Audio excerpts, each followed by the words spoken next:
বাংলাদেশের সীমান্তে ভারতীয় গোয়েন্দা সংস্থার একটি কুকুর, এই সচিবালয়ের ভিতরে একটা কুকুর পাওয়া গেছে। দেশের সর্বস্থান সচিবালয় 7 তলার ভিতরে এই কুকুর গেল কই থেকে? কেউ ছাড় পাবে না। সচিবালয়ে আগুন লাগানোর ঘটনার সিসিটিভি ফুটেজ সংগ্রহ করেছে সরকার। বিশ্লেষণের জন্য সেই ফুটেজ এখন গোয়েন্দাদের হাতে। তারা ভাবছেন বাংলাদেশ কি তাহলে চারপাশ থেকে ঘেরাও হয়ে গেছে? তো এখন এই সব কিছু দেখে বাংলাদেশ তাদের সীমান্তকে আরো সুরক্ষিত করছে। গত রাতে সচিবালয়ে অগ্নিকাণ্ডের ঘটনায় কিন্তু এবার সন্দেহের তীর কিন্তু হাসিনার দুর্নীতি বা ছেলে সজীব ওয়াজেদ জয় জোর গলায় বলেছিল, পারলে তার পরিবারের দুর্নীতি প্রমাণ করে দেখাক। ঠিক তার দুদিনের মাথায় আগুন ধরল সচিবালয়ে। জানতে পেরেছি সেখানে একটি কুকুরের লাশও পাওয়া গিয়েছে, মৃতদেহ পাওয়া গিয়েছে। একটি কুকুর কিভাবে সচিবালয়ের ভিতরে ওই রুমটিতে পাওয়া যেতে পারে? সচিবালয়ের অগ্নিকাণ্ডের ঘটনায় নড়ে বসেছে বাংলাদেশ। বলা হচ্ছে যে এত গুরুত্বপূর্ণ একটা জায়গায় যদি নাশকতার মতন ঘটনা ঘটে থাকে তাহলে বাকি জায়গাগুলো কতটুকু নিরাপদ? প্রথম দিনই আপনার উচিত ছিল পুলিশকে তছনছ করে দেওয়া, দেন নাই। সচিবালয়কে তছনছ করে দেওয়া, পার্টিকুলারলি অর্থ মন্ত্রণালয় এবং স্বরাষ্ট্র মন্ত্রণালয়, বিচার মন্ত্রণালয়। এটা শেখ হাসিনার পরিকল্পনায় হয়েছে, আওয়ামী লীগের পরিকল্পনায় হয়েছে, আর কিচ্ছু না। এগুলো আওয়ামী লীগের দোসরদের কাজ। কারণ তারা যখন দেখেছে বাংলাদেশে আন্দোলনে আর ওদের সাথে কেউ থাকবে না, তখন তারা সিদ্ধান্ত নিয়েছে আর এই আগুন টাগুন দিয়ে ষড়যন্ত্র শুরু করেছে। বাংলাদেশ কিন্তু অতীতের মতো বর্তমানেও কাজ করছিল, কিন্তু বর্তমানে মোহাম্মদ ইউনূস সরকার যেভাবে ভারত বিরোধী অবস্থান নিয়েছে, কাশ্মীরের ভারত পাকিস্তান সীমান্তে উত্তেজনা বিরাজ করছে। বেশ কয়েকটি লক্ষ্যবস্তুকে কেন্দ্র করে আকস্মিক এই বিমান হামলা চালায় পাকিস্তান। তবে ভোটের জন্য 50% প্রস্তুতি নিলে যুদ্ধের জন্য 100% প্রস্তুতি নিন। তার মতে যা পরিস্থিতি, যে কোনো দিন যুদ্ধ লেগে যেতে পারে। এর প্রস্তুতি নিয়ে বলতে গিয়ে তিনি বলেছেন, সচিবালয়ের অগ্নিকাণ্ডকে কেন্দ্র করে শেখ হাসিনা এবং সজীব ওয়াজেদ জয়কে দোষারোপ করায় কেঁপে গিয়েছে ভারত। ভারত কিন্তু বাংলাদেশকে প্রতিবারই হুমকি দেয়, বাংলাদেশকে কিভাবে ধ্বংস করা যায় তারা কিন্তু বারবার ষড়যন্ত্র করে। এখন তারা একটা বিষয় পেয়েছে, এই বিষয়টাকে কেন্দ্র করে তারা অনেক কঠিন একটা পদক্ষেপ নেয়। আপনারা সম্পূর্ণ ভিডিও দেখবেন ভারত কিভাবে আক্রমণ চালাচ্ছে এবং তাদের প্রস্তুতিগুলা। এইসব বিষয়ে আমরা পর্যালোচনা করে অনেক তথ্য পাই এবং ভিডিও পাই, সেইগুলো আপনাদের সামনে ধারাবাহিকলি দেখাবো। ভিডিওটা কিছুটা লং হবে কিন্তু অনেক তথ্য জানতে পারবেন এই ভিডিওর মাধ্যমে। আজকে জুমার পর তারা কেমন তাণ্ডব চালাচ্ছে এবং এই তাণ্ডবের মাধ্যমে বাংলাদেশের কি ক্ষয়ক্ষতি হচ্ছে এইসবও দেখতে পারবেন। সম্পূর্ণ ভিডিও দেখবেন এবং ভিডিও শেষে আপনাদের মন্তব্য করবেন এইসব বিষয় নিয়ে, সচিবালয়ের অগ্নিকাণ্ডকে নিয়ে, অন্যদিকে শেখ হাসিনা এবং জয়কে সাধারণ মানুষরা দোষারোপ করতেছে এইসব নিয়ে, এবং ভারতের এই প্রপাগান্ডাগুলো নিয়ে। এই জায়গাগুলো দেখেন। কেউ ছাড় পাবে না। সচিবালয়ে আগুন লাগানোর ঘটনার সিসিটিভি ফুটেজ সংগ্রহ করেছে সরকার। বিশ্লেষণের জন্য সেই ফুটেজ এখন গোয়েন্দাদের হাতে। অতি দ্রুতই সামনে আসবে সবকিছু। প্রাথমিকভাবে আগুন লাগার ধরন দেখে বিশেষজ্ঞরা বলছেন এটি পরিকল্পিত নাশকতা হতে পারে। কুকুরের মরদেহ পাওয়ায় সেটা আরও নিশ্চিত হয়েছে। এমনকি ব্যবহার করা হতে পারে রিমোট কন্ট্রোল। তাদের বক্তব্যে রয়েছে ফায়ার সার্ভিস ও সরকারের ভূমিকা সহ নানান ধরনের প্রশ্ন। চলুন জেনে নেওয়া যাক কেন, কারা ও কিভাবে রিমোট কন্ট্রোলের মাধ্যমে আগুন লাগালো, কি দেখা গেল সিসিটিভি ফুটেজে। এছাড়া এই ঘটনার পেছনে সরকার ও ফায়ার সার্ভিসের দায় কতটুকু। ঘটনা নিয়ে ফায়ার সার্ভিসের সাবেক কর্মকর্তা ও বিশেষজ্ঞরা প্রশ্ন তুলেছেন। তারা বলছেন সচিবালয়ের ভেতরে থাকা নিরাপত্তা কর্মীদের ব্যর্থতা ছিল। তৃতীয় কোনো পক্ষ সুযোগ নিয়ে আগুন লাগাতে পারে। এছাড়া এত ভয়াবহ ও দীর্ঘক্ষণ ধরে দাউ দাউ করে ভিন্ন ভিন্ন জায়গায় জ্বলা আগুন রিমোট কন্ট্রোলের মাধ্যমে লাগানো হতে পারে বলে ধারণা করছেন তারা। যদিও এরই মধ্যে সিসিটিভি ফুটেজ সংগ্রহ করেছে সরকার, তবে বিস্তারিত জানায়নি। স্বরাষ্ট্র উপদেষ্টা লেফটেন্যান্ট জেনারেল অবসরপ্রাপ্ত মোহাম্মদ জাহাঙ্গীর আলম চৌধুরী বলেছেন, সচিবালয় অগ্নিকাণ্ডের ঘটনায় গঠিত তদন্ত কমিটিকে সহায়তা করতে সচিবালয়ের অভ্যন্তরে স্থাপিত সিসিটিভি থেকে ফুটেজ সংগ্রহ করা হয়েছে। সেই ফুটেজ সামনে আনা হয়নি। তবে অন্যান্য বিভিন্ন ভিডিওতে দেখা যায় যে একই সময়ে একই ভবনের দুই প্রান্তে আগুন জ্বলছে, যা অনেকটাই অস্বাভাবিক। প্রশ্ন হল, একই ভবনের যথেষ্ট দূরত্বে থাকা দুই পাশে একসঙ্গে আগুন লাগে কিভাবে? এতে নাশকতার আশঙ্কাকে উড়িয়ে দেওয়া যায় না। আগুনে পোড়া ভবনে বসেন বৈষম্য বিরোধী ছাত্র আন্দোলন থেকে উঠে আসা দুই উপদেষ্টা। তাদেরকে টার্গেট করা হয়েছে।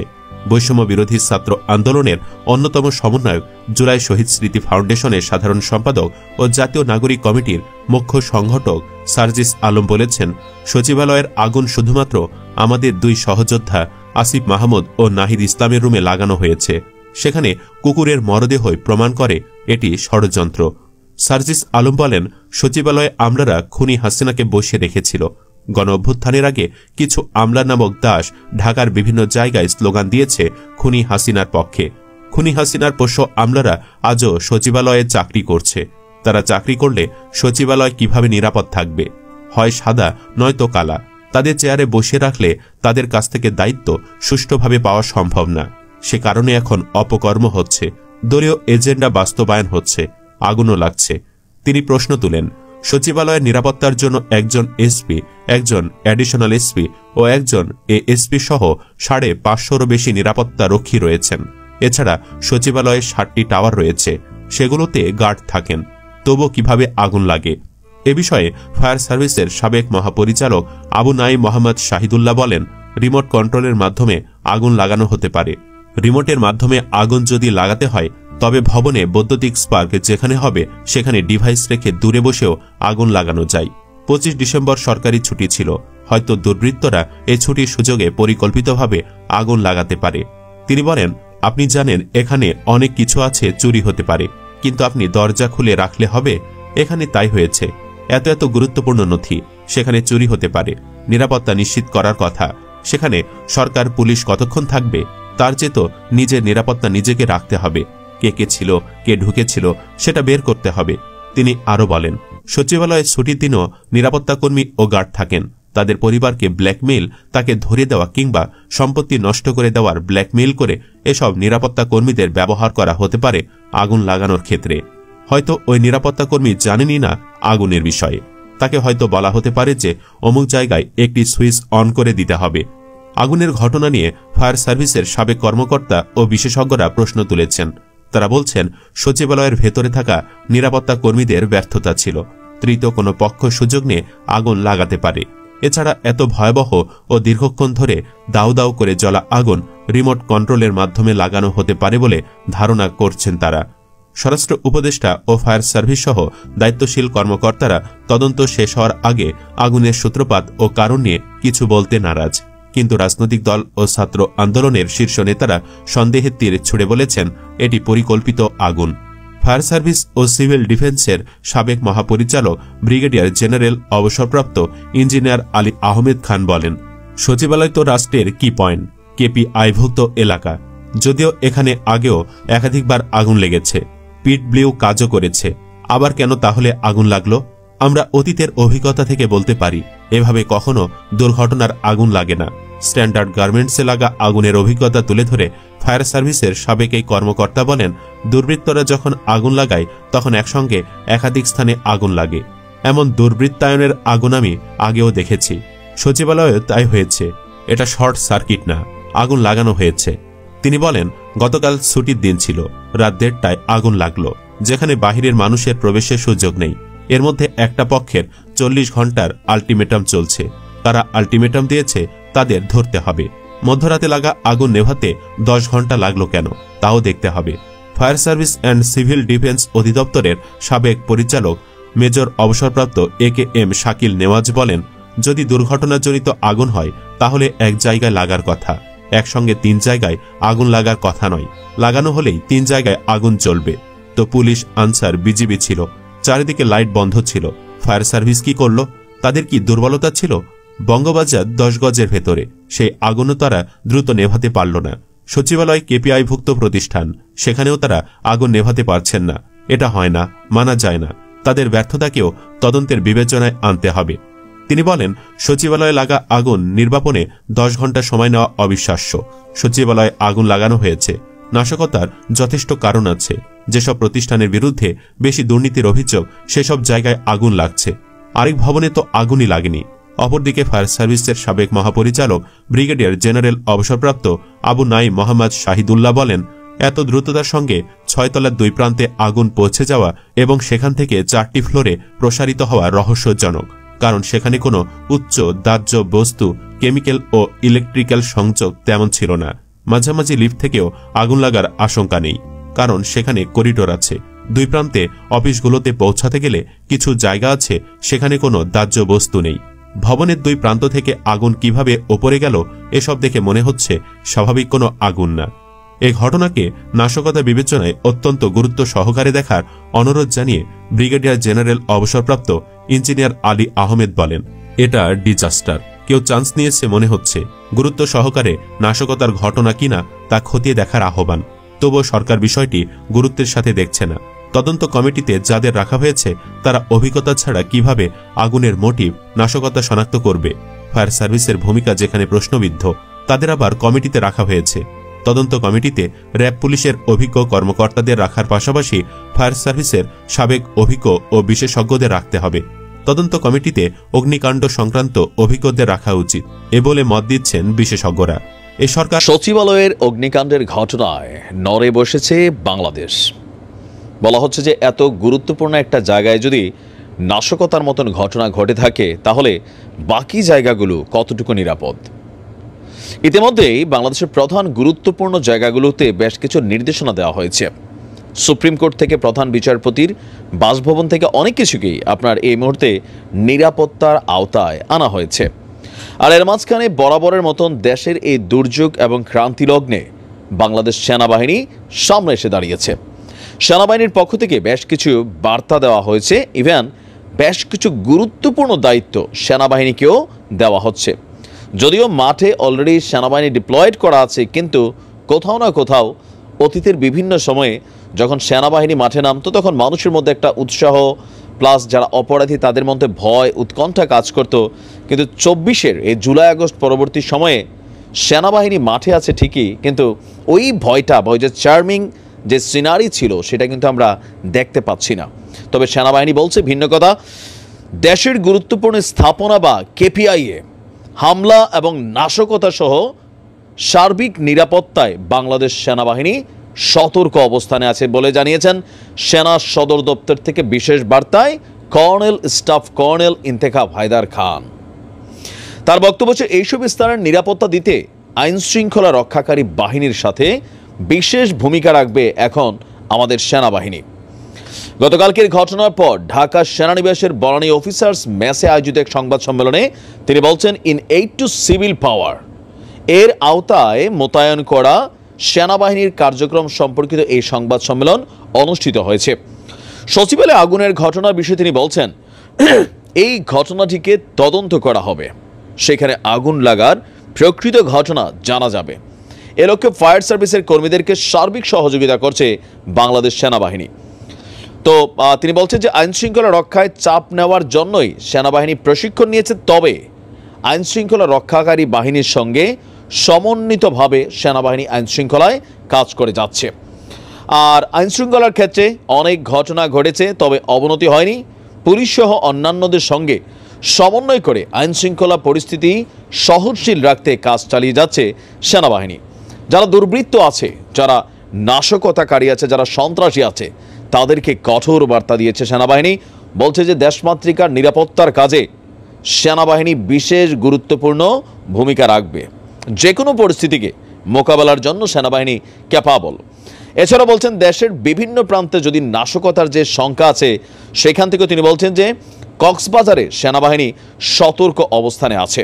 আপনারা জানেন যে কক্সবাজারে আমাদের যেই বাংলাদেশ এবং মিয়ানমারের যে সীমান্তবর্তী এরিয়াগুলোতে আরাকান আর্মি তারা দখল নেওয়ার পরে নানান ধরনের বক্তব্য আছে, বাট আমাদের সেনাবাহিনী বলছে যে আপনার সার্বভৌমত্বের নিরাপত্তা নিয়ে কোনো ঝুঁকির মুখে বাংলাদেশ নেই। এছাড়াও রোহিঙ্গাদের অনুপ্রবেশ ঠেকাতে বিজিবি, কোস্টগার্ড সহ অন্যান্য আইন শৃঙ্খলা রক্ষাকারী বাহিনীগুলো কাজ করছে। বান্দরবানের ত্রিপুরাতে যেই অগ্নিসংযোগ এবং হামলার ঘটনা ঘটেছে সেটাও জমি জমা সংক্রান্ত বিরোধের জের ধরে। তো সেনাবাহিনী কতদিন মাঠে দায়িত্ব পালন করবে এটা স্পষ্ট না, এটা আসলে সরকারের সিদ্ধান্তের বিষয়। দেশে বিরাজমান পরিস্থিতিতে বাংলাদেশ সেনাবাহিনী বাংলাদেশের সার্বভৌমত্ব রক্ষা, দেশের জনগণের জানমাল এবং রাষ্ট্রীয় গুরুত্বপূর্ণ সম্পদ এবং স্থাপনার নিরাপত্তা প্রদান সহ সার্বিক পরিস্থিতি স্থিতিশীল রাখতে নিরলসভাবে কাজ করে যাচ্ছে এবং সামনেও যাবে। সেনাবাহিনী প্রধানের দিক নির্দেশনা আছে একটা বিশেষ, কি সেই দিক নির্দেশনা? সেই দিক নির্দেশনা অনুসরণ করে ৬২টি জেলায় সেনা সদস্যরা আইন শৃঙ্খলা রক্ষায় অন্তর্বর্তীকালীন সরকারের সংশ্লিষ্ট মন্ত্রণালয়, আইন শৃঙ্খলা রক্ষাকারী বাহিনী, স্থানীয় প্রশাসন, বিভিন্ন সংস্থা, গণমাধ্যম এবং সাধারণ জনগণের সাথে সম্পৃক্ত হয়ে সার্বক্ষণিক দায়িত্ব পালন করছে। তো সেনাবাহিনীর বক্তব্য, যারা নাশকতাকারী আছে, সন্ত্রাসী আছে, তাদের জন্য খুবই কঠোর এবং হুঁশিয়ারি বার্তা। যেহেতু দেশে একটা ঘটনা ঘটেছে, আরও বেশ কিছু ঘটনা ঘটতে পারে, সেই লক্ষ্যে সেনাবাহিনীর গোয়েন্দারা মাঠে কাজ করছেন আর প্রশাসনের বিভিন্ন সেক্টর থেকে কাজ করছেন। দুর্বৃত্তদের কোনোভাবেই ছাড় দিবে না বাংলাদেশ সেনাবাহিনী। আমরাও চাই সেনাবাহিনীর হাতে দেশ নিরাপদ, সেনাবাহিনী যতক্ষণ আছে বাংলাদেশ নিরাপদ, এই অনুভবটা আমরাও করতে চাই। আজ তারা ভাবছেন বাংলাদেশ কি তাহলে চারপাশ থেকে ঘেরাও হয়ে গেছে? আর ইন্টারেস্টিং ব্যাপার হলো, এতে ভারতের কোনো হাত নেই। আসলে আপনি যদি বাংলাদেশের মানচিত্রটা খুব ভালোভাবে দেখেন, তাহলে দেখবেন দেশটি কেবল দুটি দেশের সঙ্গে স্থল সীমান্ত ভাগাভাগি করে। একদিকে 3 দিক ঘিরে আছে ভারত, আর আরেকদিকে মিয়ানমার। এখন মিয়ানমারের আরাকান আর্মি বাংলাদেশের সীমান্তের ঠিক উল্টো দিকে উপস্থিত হয়েছে। এটি বেশ কয়েকটি বড় সংবাদ মাধ্যমেও কভার করা হয়েছে যে রাখাইন অঞ্চলের নিয়ন্ত্রণে থাকা এই আরাকান আর্মি এখন বাংলাদেশের সীমান্তের কাছাকাছি চলে এসেছে। সীমান্তের একদিকে মংডু এবং আরেকদিকে টেকনাফ, যা বাংলাদেশের নিয়ন্ত্রণে রয়েছে, আর মাঝখানে রয়েছে একটি নদী। আর নদীর এই দিকে, অর্থাৎ ম্যাপে যেমনটা দেখছেন, এই মংডু এলাকাতেই আরাকান আর্মিরা এসে দাঁড়িয়ে রয়েছে। আর এখানেই সেই বিখ্যাত দ্বীপ রয়েছে যেটা নিয়ে শেখ হাসিনা অনেকবার মন্তব্য করেছেন। আর বর্তমানে বাংলাদেশ তার সীমান্ত সুরক্ষা জোরদার করেছে, কারণ তাদের আশঙ্কা যে আরাকান আর্মি বড় হুমকি হয়ে দাঁড়াতে পারে তাদের দেশের জন্য। রাখাইন অঞ্চলে মিয়ানমার সেনাবাহিনী নেই, সেখানে আরাকান আর্মি এখন প্রধান নিরাপত্তা প্রদানকারী। বাংলাদেশের সীমান্তের কাছেই চট্টগ্রাম এবং কক্সবাজার অবস্থিত, যেখানে অসংখ্য রোহিঙ্গা শরণার্থীর শিবির রয়েছে। আর এই অঞ্চলের ঠিক এই পাশে, অর্থাৎ রাখাইন স্টেটে আরাকান আর্মিরা রয়েছে। এখন দেখুন বন্ধুরা, এই আরাকান আর্মিদের নিয়ে বাংলাদেশের সরকার অত্যন্ত চিন্তিত। আর আরও একটি জিনিস, সোশ্যাল মিডিয়া এবং বাংলাদেশি মিডিয়াতেও প্রচণ্ড ঘুরপাক খাচ্ছে যে আরাকান আর্মির বর্তমান পদক্ষেপ নাকি ভারতের নির্দেশে হচ্ছে। যদিও ভারত ও আরাকান আর্মির সম্পর্ক সবসময় আপস অ্যান্ড ডাউনসের মধ্য দিয়ে গেছে, এমন না যে তাদের সম্পর্ক সবসময় আরাকান আর্মিদের সঙ্গে ভালো ছিল। ভারত একসময় আরাকান আর্মির সঙ্গে ভালো সম্পর্ক বজায় রাখলেও পরবর্তীতে কৌশলগত স্বার্থ রক্ষার জন্য সেই সম্পর্ক ক্ষতিগ্রস্ত হয়েছিল। বর্তমানে ভারতের রাজ্যসভার একজন সদস্য আরাকান আর্মির বিদ্রোহী নেতাদের সঙ্গে সাক্ষাৎ করেছেন। এতে স্পষ্ট যে ভারত কৌশলগতভাবে তাদের সঙ্গে সম্পর্ককে মজবুত করছে। ভারতের জন্য কৌশলগতভাবে গুরুত্বপূর্ণ কালাদান মাল্টিমডাল ট্রানজিট ট্রান্সপোর্ট প্রকল্প, যেটির কাজ সম্পন্ন করতে আরাকান আর্মিরা আগ্রহী বলে জানিয়েছেন। তবে এই ভারত এবং আরাকান আর্মির সম্পর্কে একসময় আরাকান আর্মিরা আরোপও লাগিয়েছেন যে আমরা নাকি তাদেরকে বিট্রে করেছি। এখন দেখুন, জিওপলিটিক্সে যখন যা খুশি ঘটতে পারে, তবে বর্তমানে যে সম্পর্ক ঠিক হচ্ছে এটা একটা পজিটিভ দিক। তো এখন এই সব কিছু দেখে বাংলাদেশ তাদের সীমান্তকে আরও সুরক্ষিত করছে, কারণ তারা আশঙ্কা করছে যে নতুন করে রোহিঙ্গারা বাংলাদেশে প্রবেশ করতে পারে। আরাকান আর্মির এই উপস্থিতি তাদের জন্য বড় চ্যালেঞ্জ তৈরি করেছে। এখন প্রশ্ন হচ্ছে, আরাকান আর্মি আসলে কারা? বাংলাদেশ কেন তাদেরকে নিয়ে এতটা চিন্তিত? ভারতের সঙ্গে তাদের সম্পর্কের গতি প্রকৃতি কিভাবে পরিবর্তিত হয়েছে? আর কেন বাংলাদেশের মানুষ এই আরাকান আর্মির নাম শুনলেই ভয় কাঁপছে? বন্ধুরা, এই সব প্রশ্নের উত্তর খুঁজতে আমাদের ইতিহাস এবং বর্তমান পরিস্থিতির মধ্যে লুকিয়ে থাকা যোগসূত্রকে খুঁজে বের করতে হবে। আপনাদের নিশ্চয়ই মনে আছে, ভারতের পররাষ্ট্র সচিব সম্প্রতি বাংলাদেশ সফর করেছেন। কাকতালীয়ভাবে যেদিন তিনি বাংলাদেশ পৌঁছান, সেদিনই গুরুত্বপূর্ণ একটি ঘটনা ঘটে।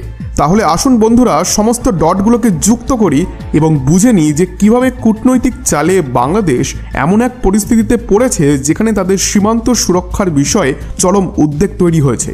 বন্ধুরা, সম্পূর্ণ ডেভেলপমেন্ট জানবো আজকের এই ভিডিওতে। ঘটনা হলো, রবিবারে একটি বড় ঘটনা ঘটেছে।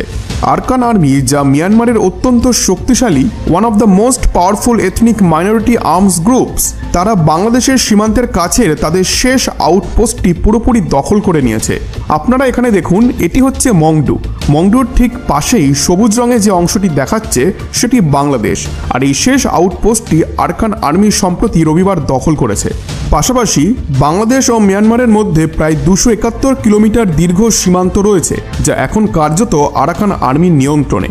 আপনি যদি মানচিত্রটি দেখেন, তাহলে রাখাইন রাজ্যটির প্রায় 80% এলাকা ইতিমধ্যেই আরাকান আর্মির অধীনে চলে গেছে। তো এখন আপনার মনে প্রশ্ন আসতে পারে যে এর পাশেই তো কক্সবাজার রয়েছে, সেখানে কি হচ্ছে? বিভিন্ন মিডিয়া রিপোর্ট অনুসারে কক্সবাজার সীমান্তের ঠিক ওপারে প্রায় 2 লাখ রোহিঙ্গা শরণার্থী অপেক্ষা করছে। ধারণা করা হচ্ছে আরাকান আর্মি সঠিক সময়ের অপেক্ষায় রয়েছে, যখন এই রোহিঙ্গা শরণার্থীদের বাংলাদেশের দিকে ঠেলে দেওয়া হবে। আর এই কারণেই বাংলাদেশ অত্যন্ত চিন্তিত। আর বাংলাদেশের সঙ্গে আরাকান আর্মির সম্পর্ক খারাপ এই কারণেও যে এই গ্রুপটি আগেও রোহিঙ্গাদের ওপর হামলা চালিয়েছে বলে অভিযোগ রয়েছে, যার কারণে হাজার হাজার রোহিঙ্গা বাড়িঘর ছেড়ে পালাতে বাধ্য হয়েছে। এখন এই সীমান্তে আরও অস্থিতিশীল পরিস্থিতির সৃষ্টি হতে পারে। এই কারণে বন্ধুরা বর্তমানে বাংলাদেশ চরম উদ্বেগে রয়েছে। সীমান্তে আরাকান আর্মির ক্রমাগত উপস্থিতি এবং রোহিঙ্গাদের অনুপ্রবেশের সম্ভাবনা তাদের জন্য বড় বিপদ ডেকে আনছে। বাংলাদেশ তার নৌবাহিনী, naval police, coast guard, rapid action battalion এবং এলিট পুলিশ ফোর্স মোতায়েন করেছে, কারণ তারা ভয় পাচ্ছে যে কোনো সময় পরিস্থিতি খারাপ হতে পারে এবং বিপুল সংখ্যক রোহিঙ্গা আবারও সীমান্ত পেরিয়ে বাংলাদেশে ঢুকতে পারে। এখন এখানে সেন্ট মার্টিন দ্বীপেরও একটি গুরুত্বপূর্ণ ভূমিকা রয়েছে। বাংলাদেশের প্রধানমন্ত্রী শেখ হাসিনার বক্তব্য অনুযায়ী সেন্ট মার্টিন দ্বীপ নিয়ে দীর্ঘদিন ধরেই নানা ষড়যন্ত্র চলছে। তিনি অভিযোগ করেছিলেন যে সাদা চামড়ার মানুষ এই দ্বীপটিকে নিজেদের দখলে নিতে চেয়েছিল। আপনারা যদি এই মানচিত্রটি দেখেন তাহলে টেকনাফ থেকে সেন্ট মার্টিন দ্বীপে যাওয়ার একটি গুরুত্বপূর্ণ জলপথ রয়েছে, যা নদীর মাধ্যমে সমুদ্রের সঙ্গে সংযুক্ত। এটি বর্তমানে একটি অতি জনপ্রিয় পর্যটন কেন্দ্র, কিন্তু একই সঙ্গে কৌশলগত ও সামরিকভাবে গুরুত্বপূর্ণ অঞ্চল। কিছু আন্তর্জাতিক সংবাদ মাধ্যম এবং কূটনৈতিক বিশেষজ্ঞদের মতে সেন্ট মার্টিন দ্বীপের ওপর আমেরিকারও নজর রয়েছে, যেটা শেখ হাসিনাজি পরিষ্কারভাবেই উল্লেখ করেছিলেন।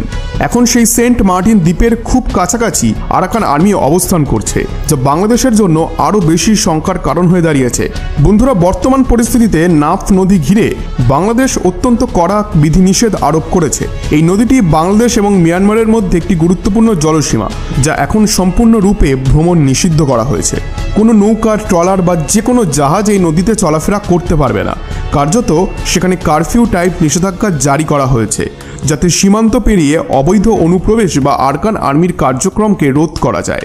এখন এই আরাকান আর্মি আসলে কারা, তাদের ইতিহাসই বা কি? আসলে রাখাইন রাজ্য, যা আগে আরাকান নামে পরিচিত ছিল, এই অঞ্চলের প্রাচীন ইতিহাস বহন করে। এটি একসময় একটি স্বাধীন রাষ্ট্র ছিল, যেটিকে বার্মিজ কিং 1784 সালে ক্যাপচার করে, যার ফলে এই স্টেট তার স্বাধীনতা হারায়। এখন আপনি যদি আরাকান আর্মির প্রেজেন্ট রূপ দেখেন তাহলে সেটি তৈরি হয়েছিল 2009 সালে, কিন্তু তার আগেও আরাকান আর্মির এক্সিস্টেন্স ছিল এবং তারা ভারতকে বিট্রে করার জন্য ব্লেম করেছিল, যদিও সেটা আমি একটু পরে আসছি। কিন্তু 2009 সালে যে আরাকান আর্মি প্রতিষ্ঠিত হয়, তারা কিন্তু তাদের স্বাধীন অস্তিত্ব পুনঃপ্রতিষ্ঠা করতে লড়াই চালিয়ে যাচ্ছে। আর রাখাইন স্টেটে প্রায় 30 লাখ লোক থাকে, যার মধ্যে 30,000-এরও বেশি যোদ্ধা রয়েছে। আর এই আরাকান আর্মির সামরিক ক্ষমতা দ্রুত বৃদ্ধি পেয়েছে। এর বেশিরভাগ যোদ্ধারা বৌদ্ধ ধর্মের অনুসারী, তবে রাখাইন অঞ্চলে 35% মুসলিম রোহিঙ্গা সম্প্রদায়ও বাস করে। রোহিঙ্গা সম্প্রদায়ের মধ্যেও বেশ কিছু মিলিশিয়া গোষ্ঠী গড়ে উঠেছে, যেমন আরাকান রোহিঙ্গা স্যালভেশন আর্মি, যেটি বেশ কয়েকবার মিয়ানমারের সেনাবাহিনীর সঙ্গে সংঘর্ষে জড়িয়েছে। আর দ্বিতীয় হলো রোহিঙ্গা সলিডারিটি অর্গানাইজেশন অর্থাৎ RSO, এটি রোহিঙ্গাদের অধিকারের পক্ষে সক্রিয়। এখন বাংলাদেশ কেন উদ্বিগ্ন? আসলে বাংলাদেশের সবথেকে বড় শঙ্কার বিষয় হলো যে আরাকান আর্মির ক্রমবর্ধমান শক্তি এবং রোহিঙ্গা শরণার্থীদের ঢল সীমান্তে তাদের কৌশলগত অবস্থান এবং সামরিক শক্তি পরিস্থিতিকে আরও বিপজ্জনক করে তুলেছে। আর বাংলাদেশের বিভিন্ন সীমান্ত অঞ্চলে সক্রিয় আরাকান আর্মি এবং এর সঙ্গে জড়িত অন্যান্য মিলিশিয়ার সংগঠনগুলিকে বিশ্বের বিভিন্ন দেশ সন্ত্রাসী সংগঠন হিসেবে ঘোষণা করেছে। আরাকান আর্মিকে নিয়ে রোহিঙ্গাদের বিরুদ্ধে দমনমূলক অভিযান চালানোর গুরুতর অভিযোগ রয়েছে। ইতিহাসের বিভিন্ন সময় তারা রোহিঙ্গাদের ওপর নিপীড়ন চালিয়েছে বলেও অভিযোগ ওঠে। এখন ভারত ও আরাকান আর্মির যে সম্পর্ক রয়েছে তা অত্যন্ত জটিল এবং এটিকে আপনাকে খুব ভালোভাবে বুঝতে হবে। এই সম্পর্কের ইতিহাস 1990-এর দশকের শুরুর দিকে শুরু হয়। তখন বার্মিজ সামরিক সরকার মিয়ানমারের গণতন্ত্রপন্থী আন্দোলনকে নির্মমভাবে দমন করেছিল। ভারত তখন দেখল যে মিয়ানমারের সামরিক সরকার দীর্ঘদিন ক্ষমতায় থাকবে, তাই ভারত প্রো ডেমোক্রেসি শক্তিগুলিকে সমর্থন বন্ধ করে এবং বার্মিজ সেনাবাহিনীর সঙ্গে সহযোগিতার কৌশল অবলম্বন করে। কিন্তু তারপর কি হলো? তারপর এটি হলো যে ভারত তখনও বিদ্রোহী গোষ্ঠীগুলির সঙ্গে গোপনে যোগাযোগ বজায় রাখে। কিন্তু এর পেছনেও দুটি কারণ রয়েছে।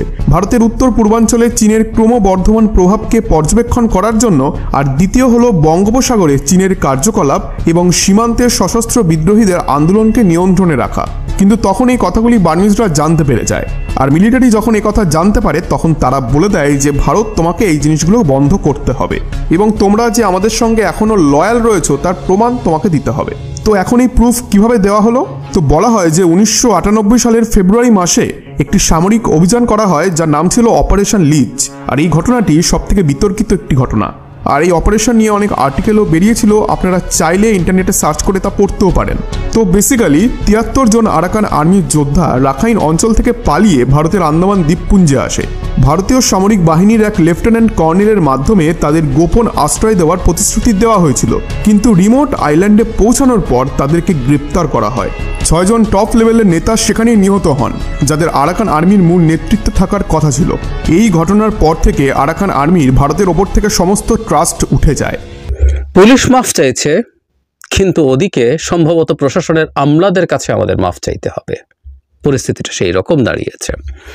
আমরা খেয়াল করেছি কিছুদিনের আগে এর মধ্যেই পুলিশের বিভিন্ন পর্যায়ের কর্মকর্তারা, র্যাব প্রধান, তারা শেখ হাসিনার সময় তারা প্রফেশনালি দায়িত্ব পালন করেননি, সেটা স্বীকার করেছেন, সেটার জন্য ক্ষমা চাইছেন।